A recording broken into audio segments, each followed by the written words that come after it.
Bro, And I will marry in this country. Egyptian girl. Yeah, Egyptian Oh my girl. God. মিশর উত্তর পূর্ব আফ্রিকার একটি প্রাচীনতম দেশ, যা বিশ্বের অন্যতম প্রাচীন সভ্যতার জন্মস্থান হিসেবে পরিচিত। মিশরের পিরামিড বিশ্বের সবচেয়ে বিখ্যাত প্রাচীন স্থাপনাগুলোর একটি। আজ আমি চলেছি পৃথিবীর সপ্তম আশ্চর্যের একমাত্র টিকে থাকা নিদর্শন গিজার মহা পিরামিড দেখতে। ছোটবেলায় বইয়ের যে পিরামিডের ছবি দেখেছি, আজ সেই পিরামিডের সামনে দাঁড়াবো। ওহো, এক অন্যরকম অনুভূতি যা আমি আপনাদেরকে ভাষায় প্রকাশ করতে পারবো না।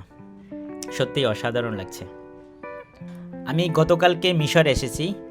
আজকে আমি মিশরের প্রথম দিনে পিরামিডকে দেখতে যাচ্ছি। অর্থাৎ আমি যে আমার ট্যুর আইটিনারিটা সাজিয়েছি, সেখানে আমি প্রথম দিন পিরামিড রাখতে চেয়েছি। কারণ আমি অর্থাৎ ট্যুরের যখন আপনি প্রথমে যাবেন, যে এনার্জি থাকে সেটা কিন্তু লাস্টের দিকে থাকে না। তো আমি প্রথম দিন পিরামিডকে রেখেছি যাতে আমি এনার্জেটিকভাবে সুন্দরভাবে উপভোগ করতে পারি। আমি কায়রো শহরের কেন্দ্রে তাহির স্কোয়ারে আমি হোটেল নিয়েছি। তো সেখান থেকে পিরামিডের দূরত্ব খুব একটা বেশি নয়, 15 থেকে 20 কিলোমিটারের মতন। তো আমি যেহেতু প্রথম দিনে আমি রেখেছিলাম যে পিরামিড দেখতে যাব, সকালে নাস্তা সেরে আমি সরাসরি ছুটে চলছি সেই কাঙ্ক্ষিত জায়গা গিজার পিরামিড কমপ্লেক্সে। পৃথিবীর সপ্তম আশ্চর্যের কথা ভাবলে প্রথমে আসে মিশরের পিরামিডের নাম। এই সেই পিরামিড প্রাঙ্গণ। আজকে আমি এই যে মিশরের যে পিরামিড প্রাঙ্গণে এসেছি, এখানে আমি শুধু একা আসিনি, আমার সাথে আলিম ভাই আছে, রিয়াদ ভাই আছেন। তো আমরা আসলে দেশে বসে প্ল্যান করেছিলাম যে শুরুর দিনই আমরা মিশরের পিরামিড করবো। এটা আমার অনেক দিনের ইচ্ছা ছিল। তো আজকে চলে এসেছি। যদিও এখন আমি আসছি হচ্ছে এটা ডিসেম্বর মাস, এখানে প্রচণ্ড শীত, প্রচুর ঠান্ডা এবং বাতাস বইছে। যদিও আমি ভারী শীতের পোশাক নিয়ে আসছি, বাট ওই রকমের যে শীত হবে এটা আমি বুঝি নাই। এখানে শীত আসলে বাংলাদেশে যে শীতের পোশাক সেটা আসলে মানতেছে না। কি আর করার, মানে এখানের তাপমাত্রা এখন 15 বা 16 এরকমই চলতেছে, বাট ঠান্ডা এত পরিমাণের, কি আর করার। যেহেতু একটু সৌন্দর্য উপভোগ করব, তো কষ্ট তো একটু সইতেই হবে, তাই না? দাঁড়ান একটা সেকেন্ড। প্রায় 4500 বছর আগে নির্মাণ করা এই বিস্ময়কর স্থাপনার কাঠামো এবং নির্মাণশৈলীর রহস্য নিয়ে আগ্রহের কমতি নেই কারো কাছেই। ভিনগ্রহ থেকে আসা কোনো এলিয়েন কি এই স্থাপনাগুলো বানিয়েছিল, কিংবা শস্য সংরক্ষণের জন্য তৎকালীন ফারাও রাজারা কি এই পিরামিড তৈরি করেছিল, নাকি শুধু সমাধিক্ষেত্র তৈরির জন্য এই পিরামিড তৈরি করেছিল? এমন নানান ধরনের প্রশ্ন আসে পিরামিডকে ঘিরে। আসলে থাকারই কথা, এত বড় স্থাপনা এবং হাজার বছর ধরে দাঁড়িয়ে আছে, কার না প্রশ্ন থাকবে। আসলেই বা কেন এই তৈরি করা হয়েছিল পিরামিড, তা নিয়ে দীর্ঘ সময় ধরে চলছে বৈজ্ঞানিক গবেষণা। তবে আজও এসব রহস্যের সম্পূর্ণ উত্তর কিন্তু পাওয়া যায়নি। হয়তো পৃথিবীর শেষ নাগলে এসেও এর মানে অরিজিনাল তথ্য বা সঠিক তথ্যকে আমরা পাবো কি না আমরা আদৌ জানি না। আমি এখন মিশরের রাজধানী কায়রোর কাছে বিশ্ববিখ্যাত গিজার মালভূমিতে। আমার ঠিক সামনেই দাঁড়িয়ে আছে 3টি বিশাল পিরামিড। হাজার হাজার বছর ধরে এই পিরামিডগুলো শুধু পর্যটকদের নয়, গবেষকদেরও বিস্মিত করে আসছে। কারণ যারা প্রত্নতাত্ত্বিক তারা কিন্তু এইগুলো গবেষণা করে যে সেই সময়ের কীভাবে আশ্চর্যজনক এই পিরামিড তৈরি করেছে, নানানভাবে গবেষণা করা হচ্ছে বা এখনও চলছে গবেষণা, যেহেতু সম্পূর্ণভাবে গবেষণা শেষ হয়নি। নানান ধরনের এক একটা নতুন তথ্য আমরা জানতে পারি। যাই হোক, পিরামিড মূলত সমাধিক্ষেত্র। প্রাচীন মিশরের শাসনকর্তা ফারাওদের মৃত্যুর পর তাদের সমাহিত করার ক্ষেত্রে এই বিশাল সমাধিক্ষেত্র তৈরি করা হয়। প্রায় 4000 বছর আগে চতুর্থ রাজবংশের সময় ফ্রাউন খুফু কর্তৃক এই পিরামিড তৈরি করা হয়। তখন কিন্তু মাত্র একটা পিরামিড তৈরি করা হয়েছিল। পরবর্তীতে তার বংশ পরম্পরায় এরপর তার ছেলে খাফরে এবং পরবর্তীতে তার নাতি বিনকারে আরও 2টি পিরামিড নির্মাণ করেন। 3টি পিরামিড মিলেই কিন্তু আজকের গিজার পিরামিড কমপ্লেক্স। এই পিরামিড তৈরিতে ব্যবহৃত হয়েছে প্রায় 23 লাখ পাথরের ব্লক। প্রতিটি ব্লকের ওজন গড়ে 2 থেকে 15 টনেরও বেশি। তবে সবচেয়ে আশ্চর্যজনক বিষয় হলো তখন কিন্তু কোনো ক্রেন, কোনো আধুনিক যন্ত্র, এমনকি লোহার যন্ত্রপাতিও তো ছিল না আমরা যতটা জানি। কিন্তু তাহলে কীভাবে এই তৈরি করা হলো পাথর? তো নানান গবেষণা অথবা মিশরীয় যে লেখা বা নির্মাণের মতো নানান যে প্রমাণাদি পাওয়া যায়, তাতে গবেষণার মতে পাথরগুলো নীল নদ দিয়ে আনা হতো এই পিরামিড কমপ্লেক্সের এখানে কাছে, অর্থাৎ আমি যেই জায়গাটাতে এখন দাঁড়িয়ে আছি, যে পিরামিড কমপ্লেক্স, এর পাশ দিয়ে কিন্তু নীলনদ প্রবাহিত। তো তাদের মতে নীলনদে যে পানিতে ভেসে নেওয়া হতো, তারপর কাঠের স্লেজে বসিয়ে, অর্থাৎ কাঠের যে স্লেজগুলো বসিয়ে বালুর ওপর টেনে আনা হতো, ধীরে ধীরে র্যাম্প তৈরি করে উঁচুতে উঠানো হতো এই ব্লকগুলো। তবে এর সত্যতা কতটুকু বা আসলেই কি আদৌ এভাবেই করা হয়েছিল কিনা, এটা আসলে এই সম্পর্কে আজও মানুষের কাছে ধোঁয়াশাই রয়ে গেছে, যেটা আজও আসলে রহস্য উত্তর পাওয়া যায়নি। প্রাচীন মিশরীয়রা বিশ্বাস করতেন মৃত্যুর জীবন শেষ নয়, মৃত্যুর পরও আরেকটি জীবন রয়েছে। তাই ফ্রাউনদের জন্য নির্মাণ করা হতো বিশাল সমাধি, যাতে তারা মৃত্যুর পরও নিরাপদে পরকালে যাত্রা করতে পারে। এই বিশ্বাস থেকে জন্ম নেয় পৃথিবীর সবচেয়ে বিখ্যাত স্থাপনা পিরামিডের। তবে আপনারা হয়তো জানেন বা অনেকেরই প্রশ্ন আছে, বিশেষ করে আমার তো একটা প্রশ্ন আছে যে আসলে পৃথিবীতে যেহেতু রাজারা এই পিরামিডটা তৈরি করতো, মাত্র 3টাই কেন, আরও কেন নাই? তো এখানে এই প্রশ্নের উত্তরটা কিছুটা হলেও আমি মিশরীদের লেখাতে পেয়েছি, সেটা হচ্ছে যে পিরামিড নির্মাণের খরচ অনেক বেশি হয়ে যায়। ফারাওর যে শেষ পর্যন্ত তারা প্রাচীন যে সাম্রাজ্যের শেষের দিকে পিরামিড নির্মাণ বন্ধ করে দেয়, কারণ তাদের এত পরিমাণে একটা পিরামিড তৈরিতে খরচা হয়েছিল। তখন রাজারা সিদ্ধান্ত নেয় যে না, আমরা এই পিরামিডগুলো তৈরি করব না।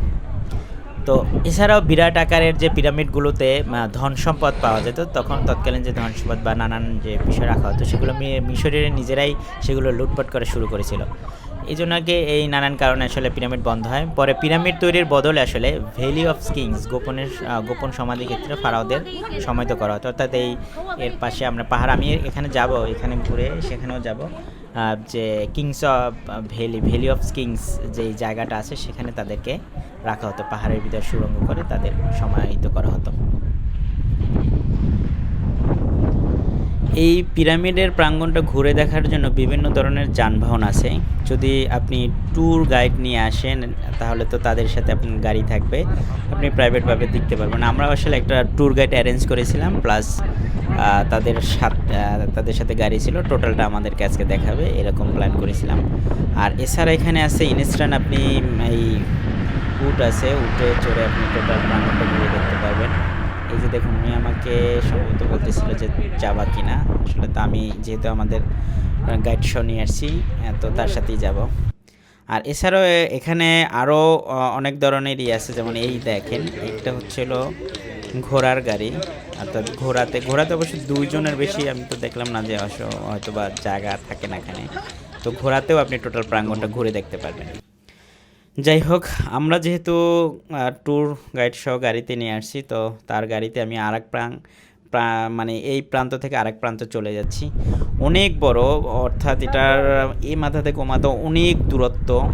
তো আমি আসলে চেষ্টা করতেছি প্রতি কর্নারে গিয়ে এর সৌন্দর্যটা উপভোগ করার জন্য, যাতে কোনো রকমের অতৃপ্তি থাকে না আর কি।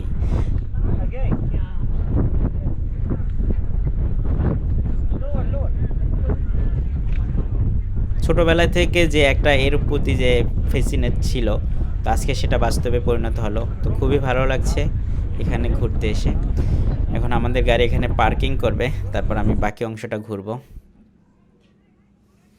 এই যে দেখুন, কিছুক্ষণ আগে যে বলছিলাম, এই হচ্ছে উটের যে যানবাহনগুলো, অর্থাৎ ওরা টোটাল এই প্রাঙ্গণটা ঘুরে দেখায়। অথবা এখানে আরও আমি কথা বললাম যে ওরা হয়তোবা অল্প টাইমের জন্য নেয়, অনেকে ছবি তোলার জন্য অথবা বিভিন্নভাবেই করার জন্য। আমিও যেহেতু এখানে উঠে চড়ে ছবি তুলব, কিন্তু এখানে আলিম ভাই, রিয়াদ ভাই, আমি না আসলে উঠবো না, বুঝছেন? এই পরিমাণের গন্ধ ভাই, এখানে কেমন উঠবেন আপনি? এখানে আসলে এত পরিমাণের গন্ধ। এই যে উট তো আপনারা জানেন, যেহেতু 6 মাসে একবার পানি পান করে, তো ওদের প্রস্রাব আসলে প্রচণ্ড রকমের গন্ধ আসে। এই যে দেখুন, হাত যিনি করছেন, উনি হচ্ছে আজকে আমার tour. Let's do it. This is the best place for pictures. This is the best place for picture. উনি আমার বলতেছিল এই জায়গার কথাই তোমাকে বলছিলাম, যে জায়গাতে তুমি দাঁড়ালে অনেক সুন্দর ছবি আসবে। এই জায়গাতেই তোমাকে নিয়ে এসেছি, তুমি ফোন দাও, তোমাকে কিছু ছবি তুলে দিই। তো আমি বললাম আচ্ছা, আগে এই যে আমাদের যিনি আছেন আরও 2 জন, রিয়াদ ভাই, যেমন এই যে রিয়াদ ভাই ছবি তুলতেছে, তো আমি বললাম আপনি তার ছবি তুলেন, আমি পরে তুলতেছি। তো খুবই অসাধারণ লাগছে, এখানে প্রচুর পরিমাণে পর্যটক বাহির থেকে আসছে। দেখেন মরুভূমির ভিতরে এখানে অনেকগুলো কবুতর, খুবই ভালো লাগছে সব কিছু মিলিয়ে। এখানে ওরা আছে, এখন বিকাল হয়ে গেছে আমার অলরেডি।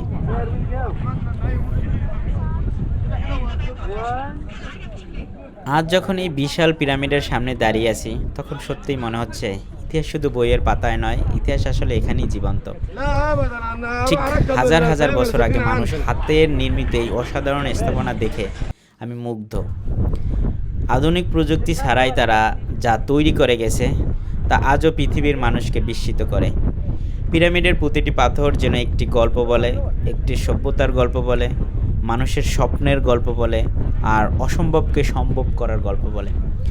এখানে দাঁড়িয়ে আমি উপলব্ধি করেছি ভ্রমণ শুধু নতুন জায়গা দেখা নয়, ভ্রমণ আমাদের অতীতের সঙ্গে পরিচয় করিয়ে দেয়। এই পিরামিডের এই প্রাঙ্গণে অনেকগুলো দোকান আছে, এখানে ওরা বিভিন্ন ধরনের জিনিস বিক্রি করে, অর্থাৎ এখানে শোপিস আইটেমের অনেকগুলো জিনিস আপনি এখানে পাবেন, কিনতে পারবেন।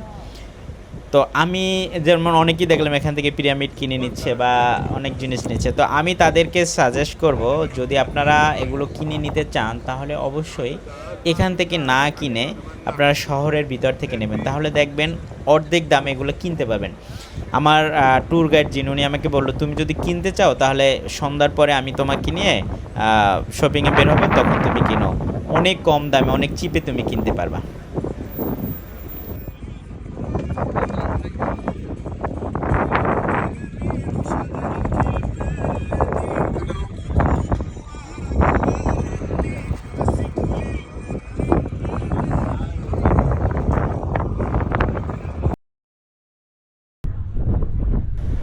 আমার কাছে এই মুহূর্তটি শুধু একটি ভ্রমণের স্মৃতি নয়, বরং জীবনের অন্যতম সেরা অভিজ্ঞতা।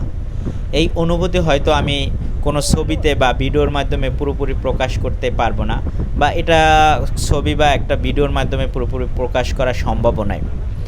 আমি সত্যিই কৃতজ্ঞ আল্লাহর কাছে আমাকে পৃথিবীর এই ঐতিহাসিক বিস্ময়কর যে সৃষ্টি নিজের চোখে দেখার সুযোগ করে দিয়েছেন।